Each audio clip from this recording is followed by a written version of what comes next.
Okay, here we go. Sorry, I forgot to send this to your screens before. So all the problems, displacement, velocity, acceleration, will either be looking at a graph, the derivatives of the graph, or the integrals of the graph. So they give us an equation. I made a new document with a calculator page and a graph page. And they gave me an equation for velocity, which I went to the calculator and entered in as 1 plus 2 sine. I did x squared over 2 instead of t, so it'll work out evenly. And I'm in radian mode to begin with. So all I did was graph that equation to begin with, so I have the function stored away. Okay, the question asked me whether the particle was speeding up or slowing down. So I needed to find the velocity at 4, which are the values of this graph, and the acceleration at 4, which are the slopes of this graph. So what I did, I could do this two ways. Let's do it two ways. Let's go menu, 51, and find the value of the graph, which would be at 4. I'll hit enter. And there is the graph. At 4, the value of the graph is 2.97. So what about finding the derivative of the graph here? Menu, analyze graph, dy dx, and the position would be at 4. Hit enter. And there's the slope. The slope of the graph is negative 1.16 at that point. That's why the object was slowing down, because those two things were fighting each other. Instead of doing it that way, I could have just gone to the calculator and found the value of the graph at 4 and the derivative of the graph at 4. To get that f1, I just used the var tool. And to get the derivative at a point, I did menu, calculus, derivative at a point. Either way you do it is fine.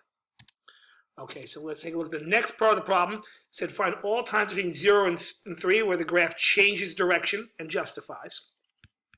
So objects change direction when their velocity is 0 and their speed changes, from positive to negative. So I took this graph and I found this value right here where it was equal to 0. Let's do that here, menu, analyze graph, 0, and from the left to the right, and the value of the graph, the slope is 0 at 2.705. Before 2.705, the value of velocity is positive. After 2.75, the value of the graph, or the value of velocity, is negative.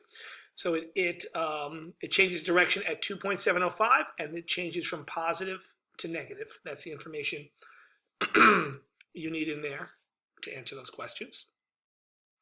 So part C asked me to find the position at time t equals 0. Well, in order to find position, I need to know what position I had to begin with. So I knew at time 4, the object was at 2. So how far did it go between 0 and 4?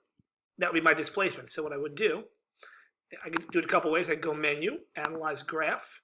I could go integral, that's the area under the curve. I type in a lower bound, I'm going to type in 0. Hit enter. I'm going to type in 4. Hit enter. And it told me that the distance it went between 0 and 4 was 5.815. I actually did that here as well. I found it to be 5.815. But that's how far it went from 0 to 4. So the actual answer is we take where we ended up, 2, subtract off the 5.815, and enter. And we'll see if that makes sense. This should be my position at time 0. Here's how I check it. If I started at a position of negative 3.8150,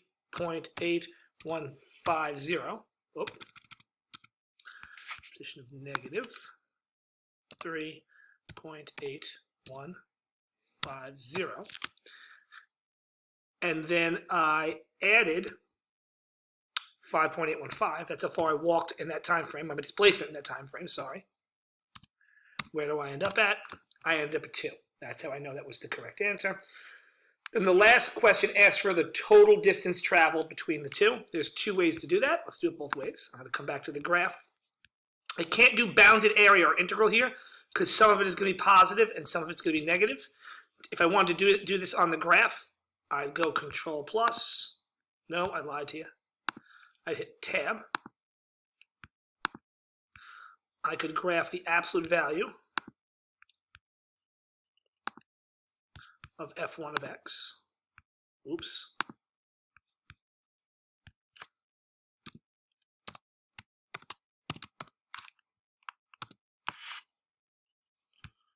What happened there? Didn't look right.